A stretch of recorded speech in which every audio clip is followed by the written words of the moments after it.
बिहार के नालंदा जिले से एक बड़ी खबर निकलकर सामने आ रही है, जहां गुरुवार को हुए अचानक मौसम में बदलाव से कई लोगों की जान चली। दरअसल बीते दिन चिलचिलाती गर्मी के बीच तेज बारिश और तूफान के साथ साथ वज्रपात की गर्जन से बिहार के कई जिले दहल उठे। कहीं पेड़ गिरने तो कहीं घर की दीवार गिरने से कई लोगों की जान चली गई, जिसमें बच्चे, बुजुर्ग और महिलाएं भी शामिल हैं। काले बादलों के साथ साथ तेज हवाएं और वज्रपात ने कई जिलों में कहर बरपाया।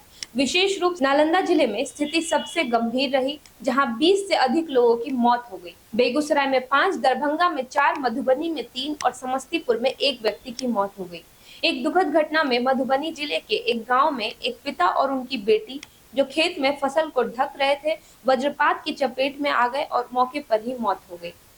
मुख्यमंत्री नीतीश कुमार का जिला नालंदा में मानपुर के नदवा गांव में तेज तूफान की वजह से एक भारी भरकम पेड़ गिर गया। पेड़ के नीचे खड़े 12 लोगों में से 6 लोगों की मौत मौके पर ही हो गई। वहीं राजगीर में 3 लोगों की मौत हो गई। देखपुरा गांव में भी 2 लोगों की मौत हो गई। बताया जा रहा है कि नालंदा में आयोजित कुंडलपुर महोत्सव को रद्द कर दिया गया है। भारी आंधी तूफान की वजह से महोत्सव के लिए लगाया गया पंडाल उखड़ गया। नालंदा में सोन सिहरी गांव में कई पेड़ों पर बिजली गिरने से आग लग गई और तेज हवा के साथ साथ आग की लपटें दूर दूर तक फैल गई और कई पेड़ जलकर राख हो गए।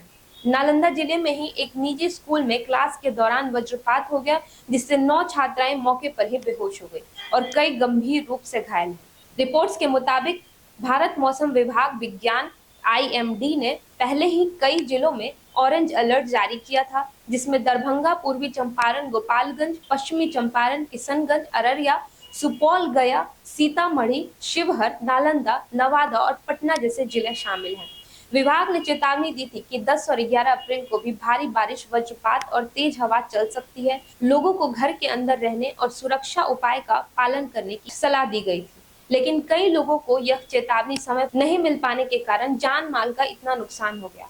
बिहार के मुख्यमंत्री नीतीश कुमार ने इस आपदा पर दुख जताते हुए मृतकों के परिवार को तत्काल राहत प्रदान करने के निर्देश दिए हैं। उन्होंने प्रत्येक मृतक के परिवार को 4 लाख रुपए की अनुग्रह राशि देने की घोषणा भी की है। इसके अलावा आपदा प्रबंधन विभाग को प्रभावित क्षेत्रों में राहत और बचाव कार्य में तेजी लाने की भी बात कही है। नालंदा के डीएम शशांक शुभंकर ने बताया कि 21 लोगों की मौत तूफान के कारण और 1 की मौत वज्रपात से हुई है। उन्होंने कहा कि प्रशासन अलर्ट मोड पर है और मुआवजे की प्रक्रिया भी शुरू कर दी गई है।